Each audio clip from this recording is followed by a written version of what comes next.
ज्या वेळेला सगळ्या राजाने यज्ञाचा घोडा 10 दिशा फिरवला, घोड्याच्या कपाळावर एक पट्टी लावली, जो कोणी आमचा घोडा पकडेल त्याला संपूर्ण पृथ्वीचं राज्य देण्यात येणार. 9 दिशा घोडा फिरला, घोड्याच्या अडवायची कुणाची हिंमत झाली नाही. 10व्या दिशेला घोडा गेल्यानंतर इंद्राला संकट पडलं का याने जर ही पृथ्वीचं राज्य जर जिंकलं तर उद्या माझ्या इंद्र पदाला सुद्धा धोका पोहोचू शकतो. म्हणून इंद्राने ठरवलं काहीतरी कपट नीती करायची.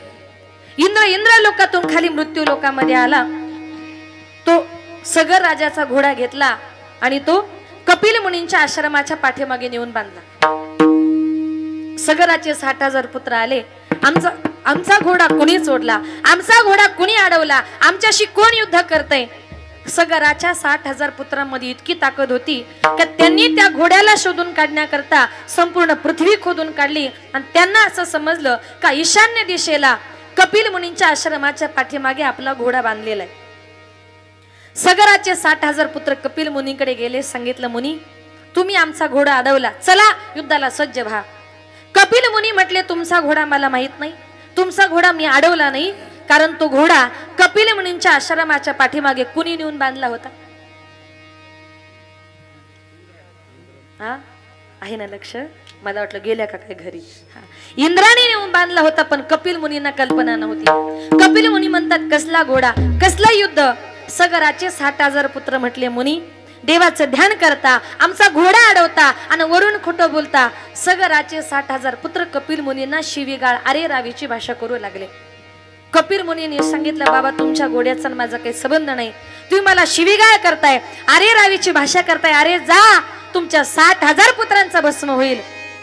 कपिल मुनींच्या शापानुसार तिथल्या तिथे 60,000 पुत्रांचा भस्म झाला. कल्पना करा फक्त की 60,000 लोकांच्या राखेचा ढीग किती लागला असेल. सगराला समजलं का आपली मुलं आता नरकाला प्राप्त झाले, ऋषींचा शाप लागला, आपल्या मुलांचा भस्म झाला. म्हणून त्यांचे चुलते, त्यांचे काका अंशुमानाने विचार केला का या 60,000 पुत्रांचा आता मला उद्धार करायचा आहे. तो अंशुमान गेला, कपिल मुनींच्या पाया पडला, मुनीवर्य आमच्या मुलांची चूक झाली, आमची मुलं आता नरकाला प्राप्त झाली, मला त्यांचा उद्धार करायचा आहे, काय करावं लागेल. कपिल मुनींनी सांगितलं, स्वर्गीय पवित्र अशी गंगा स्वर्ग लोकातून खाली मृत्यू लोकामध्ये आणावी लागेल आणि तुमच्या 60,000 पुत्रांच्या मुलांच्या ढिगाऱ्यावरून जर गेली तरच तुमच्या मुलांचा उद्धार होणार. अंशुमानाने ठरवलं गंगा मातेची तपश्चर्या करायची आणि गंगा मातेला खाली आणायचं. तपश्चर्या करायला सुरुवात केली. अंशुमानाचं आयुष्य संपलं, गंगा माता काही खाली आली नाही. अंशुमानचा मुलगा दिलीप आला, त्यानं सुद्धा तपश्चर्या केली, गंगा माता काही खाली आली नाही. दिलीपचा मुलगा भगीरथ आला, भगीरथाने शेवटच्या श्वासापर्यंत तपश्चर्या केली आणि त्याच्या तपश्चर्येला गंगा माता पावली आणि स्वर्गीय पवित्र अशी गंगा स्वर्ग लोकातून खाली मृत्यू लोकांमध्ये आली. 60,000 मुलांच्या राखेच्या ढिगाऱ्यावरून गेली, 60,000 पुत्रांचा उद्धार झाला. तुकोबारे देवाशी भांडण करतात की देवा भगीरथाच्या 3च पिढ्या खर्च झाल्या, अंशुमान, दिलीप आणि भगीरथ, पण माझ्या 8 पिढ्यांचे सावकार येणे बाकी आहे. देवा देणे करी तू आहे आणि तू दिल्याशिवाय मी तुझ्याकडे मागणार नाही, कारण का काही मागणे हे आम्हानुचित वडिलांची रीत जाणतसे. देवाकडे काही मागायचं नाही, आमच्या घराण्याची तुकोबाराय म्हणतात परंपरा आहे, त्याच्यामुळे देवा मी तुझ्याकडे काही मागायचं नाही.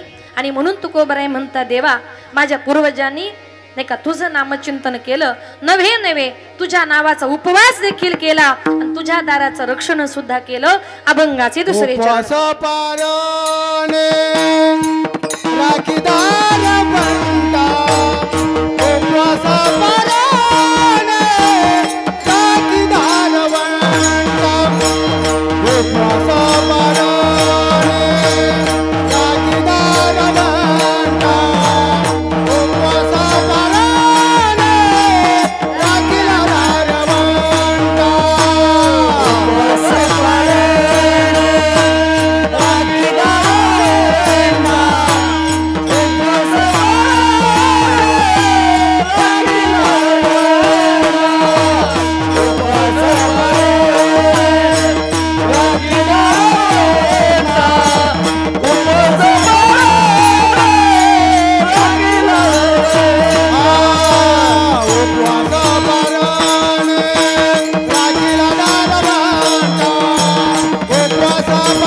उपवास पराणे राखीदार बनता उपवास पराणे राखीदार बनता उपवास पराणे राखीदार बनता उपवास पराणे राखीदार बनता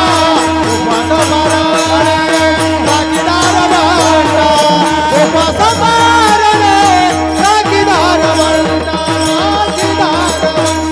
राखीदार बनता उपवास पारणे राखीला दार बनता केला भोगवता आम्हा लागी.